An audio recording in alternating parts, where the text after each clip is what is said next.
Hello friends, आपका अपने channel में आपका स्वागत है। तो देखिए, आज हम इस वीडियो में हम मैट्रिक्स का इंट्रोडक्शन हम डिटेल में डिस्कस करेंगे। मीनिंग ऑफ मैट्रिक्स समझेंगे, मैट्रिक्स के कितने टाइप होते हैं, किस किस तरह से मैट्रिक्स को हम रिप्रेजेंट कर सकते हैं। तो हम मैट्रिक्स को डिटेल में समझेंगे कि मैट्रिक्स होता क्या है। तो आइए वीडियो स्टार्ट करते हैं। तो देखिए, मैट्रिक्स होता क्या है, मैट्रिक्स का ओरिजिनेशन कहाँ से हुआ। तो देखिए, मैट्रिक्स का जो ओरिजिनेशन है वो कैसे हुआ। हम डिफरेंट डिफरेंट टाइप के लीनियर इक्वेशन को हम सॉल्व करते हैं। तो लीनियर इक्वेशन को ही डिफरेंट डिफरेंट टाइप के लीनियर इक्वेशंस को हम मैट्रिक्स की हेल्प से सॉल्व कर सकते हैं। तो कहने का मतलब क्या है कि जो मैट्रिक्स का ओरिजिनेशन आया वो कहाँ से आया, डिफरेंट डिफरेंट टाइप के लीनियर इक्वेशंस को हम मैट्रिक्स की हेल्प से सॉल्व कर सकते हैं। आप लोगों ने 8th 9th 10th क्लास में आपने डिफरेंट डिफरेंट टाइप के लीनियर इक्वेशन को सॉल्व किया होगा, लेकिन उसमें जो होता था मोस्टली जो लीनियर इक्वेशन होता था वो क्या होता था, टू वेरिएबल का होता था। यानी कि वो x के फॉर्म में होता था और या तो वो y के फॉर्म में होता था। लेकिन हम मैट्रिक्स की हेल्प से हम मोर देन टू वेरिएबल के लीनियर इक्वेशंस को भी बहुत ही आसानी से सॉल्व कर सकते हैं। तो जो मैट्रिक्स का बेसिकली ओरिजिनेशन हुआ वो कहाँ हुआ, लीनियर इक्वेशन से इसका आइडिया आया मैट्रिक्स का। अगर मैं मैट्रिक्स की बात करूं तो मैट्रिक्स का यूज जो है वो बहुत ही वाइड रेंज में किया जा रहा है। जैसे कि मैथमेटिक्स में किया ही जा रहा है, साथ साथ में इंजीनियरिंग में भी मैट्रिक्स का यूज किया जाता है। तो आइए देखिए मैट्रिक्स क्या होता है, कैसे बनाते हैं, इसको हम थोड़ा सा समझते हैं। मैंने देखिए एक एग्जांपल लिया हुआ है, Rohan has 8 book and 5 pen. Rohan के पास 8 किताबें हैं और 5 कलम हैं यानी कि पेन है। Ram has 6 books and 7 pen. Ram के पास 6 बुक हैं और 7 पेन हैं। और रितिका के पास 4 बुक है और 10 पेन है। तो सबसे पहले क्या करते हैं, इसका हम लीनियर इक्वेशन ही बना लेते हैं, क्योंकि मैंने अभी अभी क्या डिस्कस किया है, मैट्रिक्स जो आया आइडिया इसने दिया लीनियर इक्वेशन को सॉल्व करने का। मैं यहाँ पे बुक्स को अजूम कर लेता हूँ x। मैंने यहाँ पे बुक्स को अजूम कर लिया x और मैंने पेन को अजूम कर लिया क्या, y। देखिए रोहन के पास, अगर मैं रोहन की बात करूँ तो ये रोहन है। तो रोहन के पास क्या है, 8 बुक एंड 5 पेन, यानी कि 8x प्लस 5y। उसके बाद अगर मैं राम की बात करूं तो राम के पास देखिए क्या है, 6 बुक है और 7 पेन है, तो 6x प्लस 7y।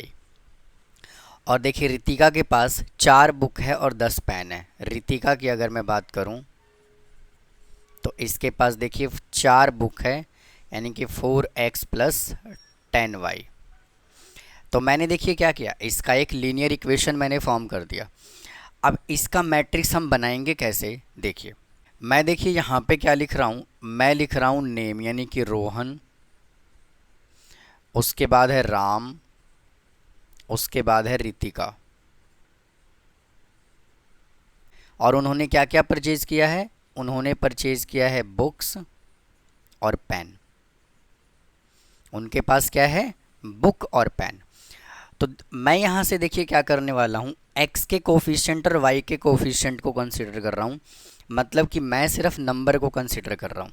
तो देखिए x का कोफिशिएंट क्या है यहाँ पे 8, फिर इधर x का कोफिशिएंट क्या है देखिए 6, और इधर x का कोफिशिएंट कितना है 4, इधर y का कोफिशिएंट कितना है 5, और इधर देखिए y का कोफिशिएंट कितना है 7, और y का कोफिशिएंट कितना है यहाँ पे 10। तो मतलब कहने का ये है कि लीनियर इक्वेशन के कोफिशिएंट को अगर हम एक टेबल के फॉर्मेट में अगर हम लिख देते हैं तो उसी को हम क्या कहते हैं, मैट्रिक्स कहते हैं। देखिए ये मैंने क्या किया, टेबल के फॉर्म में मैंने इसको लिख दिया।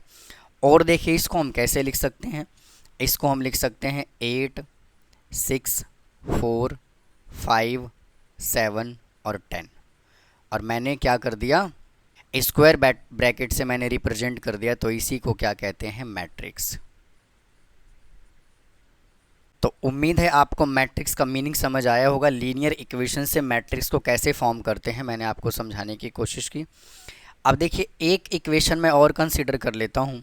जैसे मान लीजिए मैंने एक लीनियर इक्वेशन कंसीडर कर लिया, x plus y plus 3z is equal to 5 और 2x plus 3y plus 7z is equal to 7 और x plus 8y minus 2z is equal to 10। तो देखिए इसका भी आप एक मैट्रिक्स बना सकते हैं। जैसे देखिए x का कोफिशिएंट यहाँ पे 1 है, y का कोफिशिएंट 1 है, z का कोफिशिएंट यहाँ पे 3 है। यहाँ पे देखिए x का कोफिशिएंट क्या है 2, उसके बाद 3, फिर उसके बाद है 7। इधर x का कोफिशिएंट है 1, y का कोफिशिएंट है 8 और z का कोफिशिएंट क्या है -2। तो इसी को हम क्या कहते हैं, मैट्रिक्स कहते हैं। और इसके अंदर देखिए जो हॉरिजेंटल लाइन होगा, यानी कि ये वाला जो होगा, इसको हम क्या कहते हैं, हॉरिजेंटल फर्स्ट लाइन जो है इसको कहते हैं रो 1, इसको कहते हैं रो 2 और इसको कहते हैं रो 3। और ऐसे ही जो वर्टिकल लाइन है इसको हम क्या कहते हैं, कॉलम। तो इसको मैंने कह दिया कॉलम 1, ये होगा कॉलम 2 और ये होगा कॉलम 3। तो इस तरह से हम लीनियर इक्वेशन से मैट्रिक्स को बनाते हैं। अब देखिए जो इज इक्वल टू के साइड में, राइट हैंड साइड में जो डाटा लिखा हुआ है इसका भी हम एक मैट्रिक्स बना सकते हैं। कैसे, देखिए 5, 7 और 10। इसके अंदर देखिए फर्स्ट रो ये है, सेकंड रो इसके अंदर ये है और थर्ड रो इसके अंदर ये है, और ये क्या है, एक ही कॉलम है इसके अंदर। तो देखिए इसके अंदर रो कितने हैं, तो रो है देखिए 1 2 3 और कॉलम कितने हैं 1 2 3। तो मैं इसको कह सकता हूँ कि इसके अंदर 3 रो हैं और 3 ही क्या हैं, कॉलम है। इसके बारे में, रो और कॉलम के बारे में और डिटेल में मैं डिस्कस करूँगा। और इसमें देखिए कितने रो हैं, तो इसके अंदर देखिए 3 रो है और एक ही कॉलम है। तो इस तरह से हम लीनियर इक्वेशन से मैट्रिक्स को बनाते हैं। तो उम्मीद है आपको यहाँ तक समझ आया होगा। अब आइए और आगे डिस्कस करते हैं। अब आइए मैट्रिक्स के डेफिनेशन को डिस्कस करते हैं। देखिए मैट्रिक्स का डेफिनेशन क्या कहता है, a set of m and n numbers, यानी कि m एंड n नंबर का क्या होता है, सेट होता है। और ये जो नंबर होता है ये रियल भी हो सकता है और कॉम्प्लेक्स भी हो सकता है।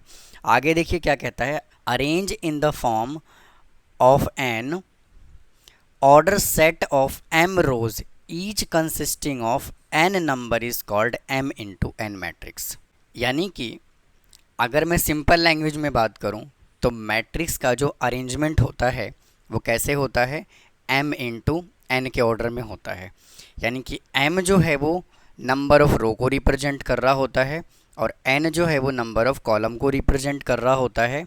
और जो मैट्रिक्स का अरेंजमेंट होता है, यानी कि मैट्रिक्स के अंदर जो नंबर होता है वो रियल भी हो सकता है और कॉम्प्लेक्स भी हो सकता है। तो देखिए आगे और क्या कह रहा है, कह रहा है m इंटू एन, यानी कि m cross n matrix has m रो।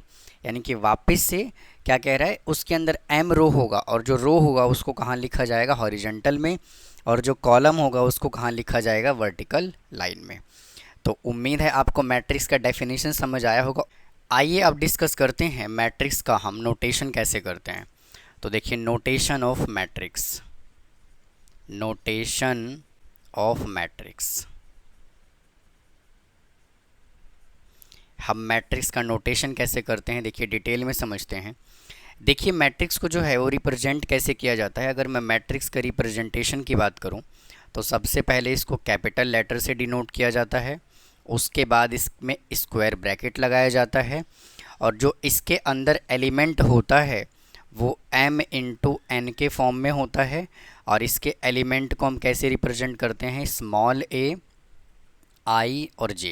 यानी कि i और j जो लिखा है वो कहाँ लिखा है हमने, a के नीचे हमने लिखा है। तो और देखिए और इसको डिटेल में समझते हैं कि i और j यहाँ पे है क्या चीज़। तो मैं देखिए यहाँ पे i को मैं रिप्रेजेंट कर रहा हूँ 1 2 3 से लेकर के किस में, जो i जो हमारा होता है ये बेसिकली m को रिप्रेजेंट कर रहा होता है, मतलब कि ये रो के एलिमेंट को रिप्रेजेंट कर रहा होता है। यानी कि बेसिकली जो i है वो किसको रिप्रेजेंट कर रहा होता है, m को, और m किसको रिप्रेजेंट करता है, रो को रिप्रेजेंट करता है। सिमिलरली अगर मैं j की बात करूं तो j में भी क्या आएगा, 1 2 3 से लेकर के इनफाइनाइट तक, और ये जो है वो n से रिप्रेजेंट करते हैं इसको। और जो n होता है वो क्या होता है, ये वो कॉलम को रिप्रेजेंट कर रहा होता है। तो देखिए मैट्रिक्स का हम नोटेशन कैसे करते हैं। देखिए सबसे पहले मैंने यहाँ पे एक A मैट्रिक्स कंसिडर कर लिया। तो देखिए A11 A12 A13 से लेकर के कहाँ तक, A1J तक और कहाँ तक A1N तक। देखिए A11, A12, A13 और A1J, यानी कि A1J का मतलब क्या है, ये वन जो है ना ये रो यानी कि रो को रिप्रेजेंट कर रहा है आई को, इसके बारे में और आगे डिस्कस करेंगे। और जो जे है, जे ही क्या है अपना एन है, देखिए मैंने यहाँ पे ये लिखा हुआ है। अब देखिए जैसे ही हमने रो को चेंज किया तो यहाँ पे क्या आ जाएगा, A21, फिर 22, फिर ये 23 से लेकर के कहाँ तक A2J तक और कहाँ तक A2N तक। जैसे ही हमने रो चेंज किया तो क्या लिखा हमने 31, तो 31 A32 A33 से लेकर के कहाँ तक A3J तक और फिर A3N तक। तो देखिए अगर मैं इसके वर्टिकली बात करूँगा तो क्या होगा, AM1 AM2 और AM3, और अगर मैं यहाँ पे बात करूँगा तो क्या होगा AIJ, और देखिए इधर से ये और इधर से ये, तो यहाँ पे क्या आ जाएगा AM और N। तो इस तरह से हम किसी भी मैट्रिक्स का जनरल नोटेशन हम करते हैं, और इसको किस में लिख देना है आपको, स्क्वायर ब्रैकेट में। तो इस तरह से हम मैट्रिक्स का जनरल नोटेशन करते हैं। तो उम्मीद है आपको यहाँ तक समझ आया होगा। तो देखिए अगर मैं इस जनरल नोटेशन के मैट्रिक्स की बात करूं तो इससे देखिए मैं आपको कुछ कंक्लूजन समझाता हूं।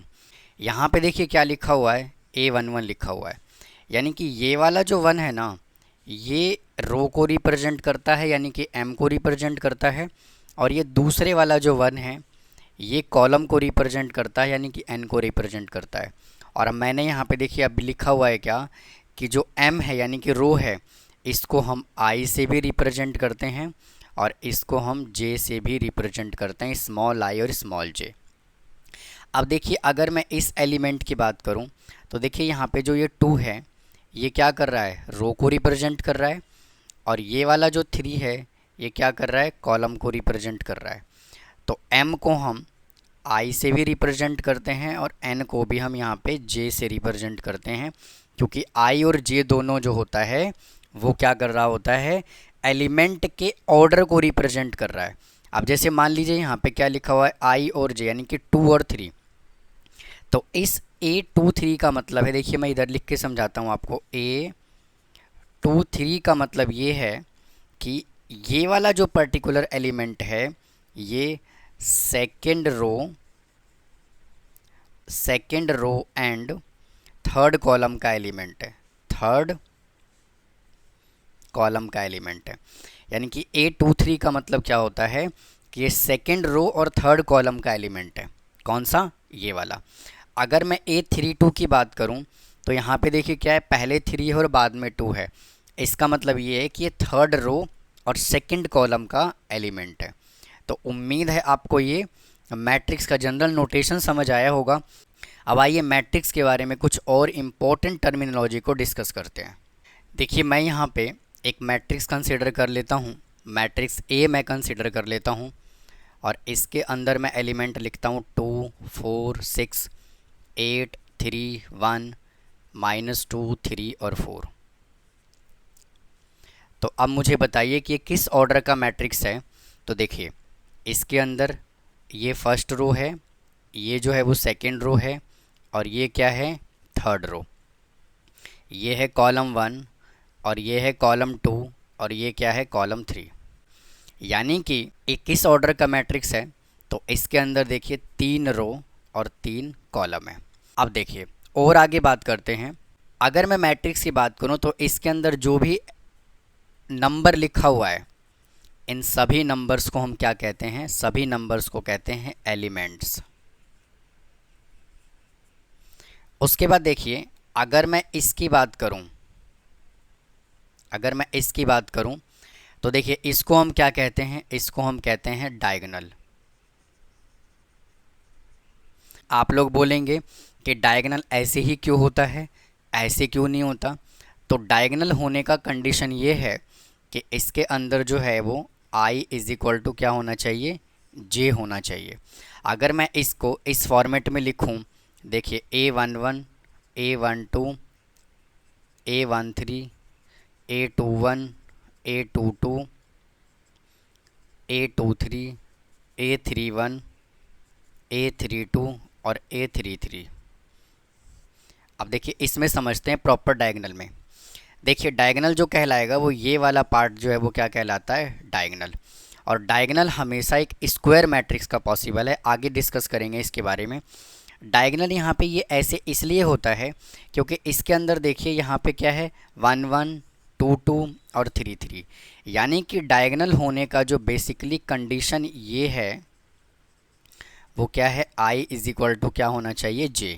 देखिए यहाँ 1 1 यानी कि दोनों क्या है, इक्वल, इधर भी देखिए इक्वल है, इधर भी देखिए इक्वल है। अगर मैं इस तरह से डायगोनल को अगर मैं कंसीडर करता हूँ तो देखिए ये डायगोनल नहीं है, क्योंकि यहाँ पे क्या है, i नॉट इक्वल टू क्या है, j, यानी कि i और j इक्वल नहीं है। यहाँ भी देखिए i और j जो है वो इक्वल नहीं है। ये वाला एलिमेंट जो है वो इक्वल है उसका i और j, तो सभी के सभी एलिमेंट का i और j क्या होना चाहिए, इक्वल होना चाहिए। तो डायगोनल को हम इस तरह से रिप्रेजेंट करते हैं, डायगोनल को हम इस तरह से कंसीडर करते हैं। तो ये था स्टूडेंट मैट्रिक्स के बारे में कि मैट्रिक्स होता क्या है, मैट्रिक्स का डेफिनेशन, मीनिंग, मैट्रिक्स को रिप्रेजेंट कैसे करते हैं। आगे बात करते हैं टाइप्स ऑफ मैट्रिक्स की। अब आइए स्टूडेंट डिस्कस करते हैं टाइप्स ऑफ मैट्रिक्स में। फर्स्ट टाइप का मैट्रिक्स क्या होता है, रो मैट्रिक्स। तो रो मैट्रिक्स देखिए क्या कहता है, कहता है कि a matrix having only one row, एक ऐसा मैट्रिक्स जिसके अंदर सिर्फ एक ही रो होता है उसको क्या कहते हैं, रो मैट्रिक्स। इसका देखिए एग्जाम्पल क्या होगा, 2 4 6, और क्या हो सकता है 7 और 10। मतलब कहने का ये है कि इसके अंदर एक ही रो पॉसिबल होगा, इसको क्या कहते हैं, रो मैट्रिक्स। सेकंड क्या है, कॉलम मैट्रिक्स। तो क्या कहता है, अब matrix having only one column, यानी कि इसके अंदर एक ही कॉलम होगा। तो इसका देखिए एग्जांपल क्या होगा, 1 2 और 3, और इसको हम इस तरह से रिप्रेजेंट करते हैं। और क्या हो सकता है, 3 और 2। अब देखिए नेक्स्ट पे चलते हैं, रेक्टेंगुलर मैट्रिक्स। कहता है कि number of row is not equal to number of column, यानी कि ऐसा मैट्रिक्स जिसके अंदर number of row number of column अगर इक्वल नहीं है तो इसको क्या कहा जाता है, रेक्टेंगुलर मैट्रिक्स। तो देखिए एग्जांपल क्या होगा इसका, 2 4 6 8 1 4। तो ये क्या है, रेक्टेंगुलर मैट्रिक्स। देखिए इसके अंदर कितने रो हैं, तो इसके अंदर 3 रो हैं और 2 कॉलम है। देखिए number of row number of column क्या है, अनइक्वल है। ऐसे ही एक एग्जांपल और कंसीडर कर लेते हैं, 3 4 5 6 7 8। ये भी जो एग्जांपल है वो किसका है, रेक्टेंगुलर मैट्रिक्स का है। इसके अंदर देखिए 2 रो है और 3 कॉलम है, यानी कि जब भी number of row number of column unequal हो तो उसको क्या कहा जाता है, रेक्टेंगुलर मैट्रिक्स। और इसका कंडीशन क्या बनेगा, m not equal to n। देखिए स्क्वायर मैट्रिक्स क्या कहता है, number of row is equal to number of column. इसके अंदर नंबर ऑफ रो और नंबर ऑफ कॉलम क्या होगा, इक्वल होगा। देखिए एग्जांपल से समझते हैं, 4 6 8 और 2। देखिए यहाँ पे number of row number of column क्या है, इक्वल है। तो यहाँ पे देखिए किस ऑर्डर का मैट्रिक्स है, 2 × 2 का। देखिए ये दोनों क्या है, सेम है। और ये वाला जो 2 है ये m को रिप्रेजेंट कर रहा होता है, ये वाला 2 जो है वो n को रिप्रेजेंट कर रहा होता है। एक एग्जांपल और कंसीडर कर लेते हैं, 4 6 8 1 2 3 7 5 1। तो ये क्या है, 3 × 3 का मैट्रिक्स है। तो यानी कि number of row number of column अगर इक्वल होता है तो उसको क्या कहा जाता है, स्क्वायर मैट्रिक्स। और इसको हम कैसे लिख सकते हैं, m is equal to n के फॉर्म में। अब आइए नेक्स्ट टाइप की बात करते हैं। नेक्स्ट टाइप देखिए क्या होता है, डायगोनल मैट्रिक्स। तो देखिए क्या कहता है, कहता है कि a square matrix in which all the non diagonal element are 0। मतलब कि एक ऐसा स्क्वायर मैट्रिक्स जिसके नॉन डायगोनल एलिमेंट क्या होने चाहिए, 0 होने चाहिए। तो देखिए सबसे पहली बात तो यहाँ पे डायगोनल मैट्रिक्स है, स्केलर मैट्रिक्स है और यूनिट मैट्रिक्स है। तो इन तीनों मैट्रिक्स का जो मेन कंडीशन ये है कि ये मैट्रिक्स हमेशा क्या होने चाहिए, स्क्वायर फॉर्म में होना चाहिए। ये मैट्रिक्स जो है वो हमेशा स्क्वायर मैट्रिक्स होना चाहिए। तो देखिए अगर मैं डायगोनल मैट्रिक्स के एग्जांपल की बात करूं तो देखिए क्या होगा, 2 0 0 और 3। तो देखिए इसके अंदर डायगोनल क्या है, डायगोनल ये है। तो इसका देखिए नॉन डायगोनल एलिमेंट क्या है, 0 है कि नहीं है, और ये स्क्वायर मैट्रिक्स भी है। एक एग्जांपल मैं और कंसीडर कर लेता हूँ, 2 0 0 0 3 0 0 0 और 4।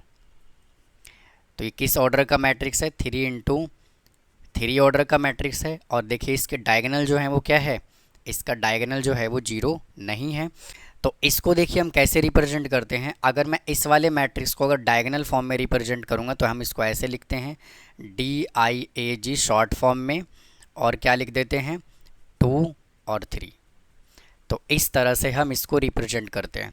अगर हमें इसको रिप्रेजेंट करना होगा तो देखिए कैसे लिखेंगे, DIAG और कैसे लिख देंगे, और इसका डायगोनल क्या है, 2 3 4। तो यहाँ से कितना आ जाएगा, 2 3 और 4। तो ये होता है स्टूडेंट डायगोनल मैट्रिक्स। अब देखिए स्केलर मैट्रिक्स की बात करते हैं। कहते हैं कि a diagonal matrix in which all diagonal element are equal. इसके अंदर जो है सभी के सभी डायगोनल एलिमेंट क्या होने चाहिए, इक्वल होना चाहिए। कैसे देखिए, 2 0 0 और 2। तो देखिए इसके अंदर ये भी इक्वल है और ये भी क्या है, इक्वल। और तो इसको हम किस तरह से लिख सकते हैं, इसको हम लिख सकते हैं DIAG और 2 और 2। बट इसको हम क्या कहते हैं, स्केलर मैट्रिक्स कहते हैं। इसके एक एग्जांपल को और कंसीडर कर लेते हैं, 2 0 0 0 2 0 0 0 और 2। तो ये भी क्या है, ये भी एक स्केलर मैट्रिक्स है। इसके डायगोनल एलिमेंट क्या है, इक्वल है। आप यहाँ पे 2 भी लिख सकते हैं, 3 भी लिख सकते हैं, 4 भी लिख सकते हैं, बट आप यहाँ पे इसका 1 डायगोनल जो है वो 1 नहीं लिख सकते, क्योंकि 1 की बात हम यूनिट मैट्रिक्स में करने वाले हैं। अब देखिए अगर मैं यूनिट मैट्रिक्स की बात करूँ तो ये बहुत इंपॉर्टेंट टाइप है मैट्रिक्स का। कहता है कि a square matrix is said to be a unit matrix. सबसे पहली बात तो यूनिट मैट्रिक्स होने के लिए मैट्रिक्स का स्क्वायर मैट्रिक्स होना बिल्कुल ज़रूरी है। उसके बाद क्या कहता है, if all non diagonal elements, जितने भी नॉन डायगोनल एलिमेंट हैं वो 0 होने चाहिए, and each of its diagonal element, और सभी के सभी डायगोनल एलिमेंट क्या होना चाहिए, यूनिटी। यूनिटी का मतलब क्या होता है, 1 होता है। और देखिए क्या कह रहा है, अ यूनिट मैट्रिक्स ऑर्डर n, अगर कोई n ऑर्डर का मैट्रिक्स है तो उसको हम किससे रिप्रेजेंट करते हैं, IN से। I कैपिटल है और n जो है वो I के नीचे लिखा हुआ है, या फिर हम इनको सिंपली I से भी रिप्रेजेंट कर सकते हैं। देखिए समझते हैं इसको। अगर मैं यूनिट मैट्रिक्स की बात करूं तो यूनिट मैट्रिक्स को देखिए कैसे लिखते हैं, 1 0 0 1। देखिए नॉन डायगोनल एलिमेंट क्या है, 0, और डायगोनल एलिमेंट क्या है, 1 1 है। एक एग्जांपल और कंसीडर कर लेते हैं, 1 0 0 0 1 0 0 0 और 1। तो ये भी क्या है, एक यूनिट मैट्रिक्स का एग्जांपल है। ये 2 इंटू 2 का है और ये 3 इंटू 3 मैट्रिक्स का है। और देखिए दोनों ही केस में मैट्रिक्स क्या है, स्क्वायर मैट्रिक्स है। अब इसको हम डिनोट कैसे करते हैं, देखिए ये लिखा मिलेगा या तो I2, और या तो ये वाला लिखा मिलेगा ऐसे I3, या फिर सिंपल किसी क्वेश्चन में आपको सिर्फ I से डिनोट कर देगा, और I का मतलब ही क्या होता है, यूनिट मैट्रिक्स। देखिए इन तीनों मैट्रिक्स में डिफरेंस क्या है, इसको डिस्कस करते हैं। देखिए जब भी आपको डायगोनल मैट्रिक्स गिवन होगा तो जो ये डायगोनल एलिमेंट है वो क्या होगा, अलग अलग होगा, सेम नहीं होगा। यहाँ पे कोई भी तीनों एलिमेंट सेम नहीं होगा, 2 सेम हो सकता है। लेकिन जब भी स्केलर मैट्रिक्स गिवन होगा आपको डायगोनल एलिमेंट जो है वो क्या मिलेगा, एक इक्वल मिलेगा। तो इसको हम कहते हैं क्या, स्केलर मैट्रिक्स। देखिए यहाँ भी, और ये ज़रूरी नहीं है कि 2 ही हो, 3 भी हो सकता है, 4 भी हो सकता है, 5 भी हो सकता है, बट डायगोनल एलिमेंट क्या होगा, सेम होगा। अगर मैं यूनिट मैट्रिक्स की बात करूं तो डायगोनल एलिमेंट सेम तो होगा, बट डायगोनल एलिमेंट जो है ना वो यूनिट होगा, यानी कि 1 होगा। 1 के अलावा कोई भी नंबर नहीं होगा। तो यही डिफरेंस है इन तीनों मैट्रिक्स में, डायगोनल, स्केलर और यूनिट मैट्रिक्स में। तो उम्मीद है आपको ये तीनों समझ आया होगा। नेक्स्ट टाइप है ट्रायंगुलर मैट्रिक्स। तो देखिए ट्रायंगुलर मैट्रिक्स के 2 पार्ट होते हैं। फर्स्ट क्या होता है, फर्स्ट होता है अपर ट्रायंगुलर मैट्रिक्स, और सेकंड क्या होता है, लोअर ट्रायंगुलर मैट्रिक्स। तो अगर मैं अपर ट्रायंगुलर मैट्रिक्स की बात करूं तो देखिए क्या कहता है, it is a matrix in which all elements below the principal diagonal are zero, यानी कि प्रिंसिपल डायगोनल के नीचे के जो सारे एलिमेंट होंगे वो क्या होंगे, जीरो होंगे। उसको क्या कहा जाता है, अपर ट्रायंगुलर मैट्रिक्स। देखिए इसको एग्जांपल के हेल्प से समझते हैं। 2 4 3 7 8 9 3 2 1। तो ये मैंने क्या किया, एक ए मैट्रिक्स मैंने कंसिडर कर लिया। तो देखिए इस मैट्रिक्स का प्रिंसिपल डायगोनल क्या है, तो इस मैट्रिक्स का प्रिंसिपल डायगोनल है ये जो क्या है, इस मैट्रिक्स का प्रिंसिपल डायगोनल है। और प्रिंसिपल डायगोनल के नीचे के सारे एलिमेंट क्या होने चाहिए, जीरो, यानी कि ये सभी के सभी एलिमेंट कैसे होने चाहिए, जीरो। देखिए ये भी जीरो, ये भी जीरो और ये भी जीरो। तो इस तरह के मैट्रिक्स को हम क्या कहते हैं, अपर ट्रायंगुलर मैट्रिक्स। अब बात करते हैं लोअर ट्रायंगुलर मैट्रिक्स की। तो देखिए लोअर ट्रायंगुलर मैट्रिक्स क्या कहता है, कह रहा है कि all the elements above the principal diagonal, principal diagonal के ऊपर के जो एलिमेंट होंगे वो क्या होगा, जीरो होगा। उसको हम कहते हैं लोअर ट्रायंगुलर मैट्रिक्स। तो देखिए इसको भी एग्जांपल की हेल्प से समझते हैं। एक मैं बी मैट्रिक्स कंसिडर कर लेता हूँ, 7 8 6 1 4 3 2 1 और 8। तो अब मुझे एक बात बताइए, इस मैट्रिक्स का प्रिंसिपल डायगोनल क्या है। तो देखिए प्रिंसिपल डायगोनल जो है वो ये है, ये क्या है, इसका प्रिंसिपल डायगोनल है। तो प्रिंसिपल डायगोनल के ऊपर वाला एलिमेंट, यानी कि ऊपर वाला एलिमेंट क्या होगा, जीरो। तो ये क्या है, देखिए ये वाली, इसकी बात कर रहा हूँ मैं, ये और ये। तो इस तरह के हम मैट्रिक्स को क्या कहते हैं, lower triangular matrix. Next type पे चलते हैं, जीरो मैट्रिक्स और नल मैट्रिक्स। कहता है कि अ मैट्रिक्स स्क्वायर और रेक्टेंगुलर, इसमें ज़रूरी नहीं है कि मैट्रिक्स स्क्वायर ही होना चाहिए, रेक्टेंगुलर भी होना चाहिए, दोनों हो सकता है। If each of its element is zero, सभी एलिमेंट अगर इसके जीरो हैं तो उसको क्या कहा जाता है, नल मैट्रिक्स या जीरो मैट्रिक्स। जैसे देखिए सभी के सभी एलिमेंट क्या है, जीरो। एक एग्जांपल ये हो गया, 0 0 0 0 0 और 0, एक एग्जांपल ये हो गया। तो इस तरह के मैट्रिक्स को हम क्या कहते हैं, जीरो मैट्रिक्स या फिर नल मैट्रिक्स। अब देखिए नेक्स्ट टाइप क्या है, इक्वल मैट्रिक्स। तो एक ए मैट्रिक्स है जिसका ऑर्डर है ए आई जे, और एक बी मैट्रिक्स कंसीडर किया हुआ है, is said to be equal, ये दोनों इक्वल कहलाएगा, A is equal to B. हम इसको इस तरह से लिखते हैं। और इसका कंडीशन क्या है, they are of the same order. Equal matrix का कंडीशन होगा वो क्या होगा, कि वो सेम ऑर्डर के होने चाहिए। अगर पहला मैट्रिक्स अगर 2 इंटू 2 का है तो दूसरे वाला भी 2 इंटू 2 का होना चाहिए। अगर नेक्स्ट मैट्रिक्स अगर 3 इंटू 3 का है तो वो भी 3 इंटू 3 का होना चाहिए।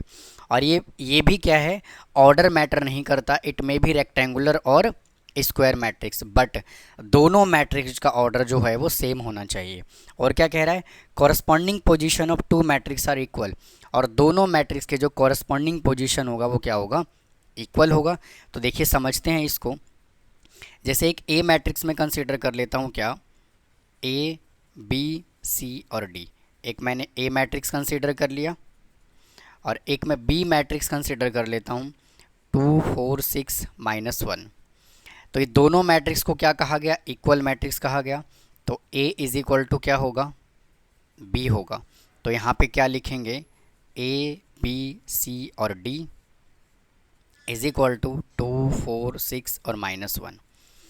तो इसके वो कॉरस्पॉन्डिंग एलिमेंट की बात कर रहा है, कॉरस्पॉन्डिंग पोजीशन की बात कर रहा है। तो देखिए a इज इक्वल टू क्या होगा, 2, a बराबर कितना होगा 2, b इज इक्वल टू क्या होगा 4, b is equal to 4, c is equal to क्या होगा 6 और d इज इक्वल टू क्या होगा -1। इसी को क्या कहते हैं, कॉरस्पॉन्डिंग पोजीशन या फिर कॉरस्पॉन्डिंग एलिमेंट। कॉरस्पॉन्डिंग एलिमेंट का मतलब ये होता है कि अगर यहाँ पे ये a11 है तो यहाँ भी जो है वो a11 के ही इक्वल होगा। तो इसी को कहा जाता है कॉरस्पॉन्डिंग पोजीशन। तो ये था स्टूडेंट इक्वल मैट्रिक्स। तो इसी तरह से student introduction of matrix, matrix का मीनिंग, मैट्रिक्स का टाइप हमने काफ़ी डिटेल में डिस्कस किया है।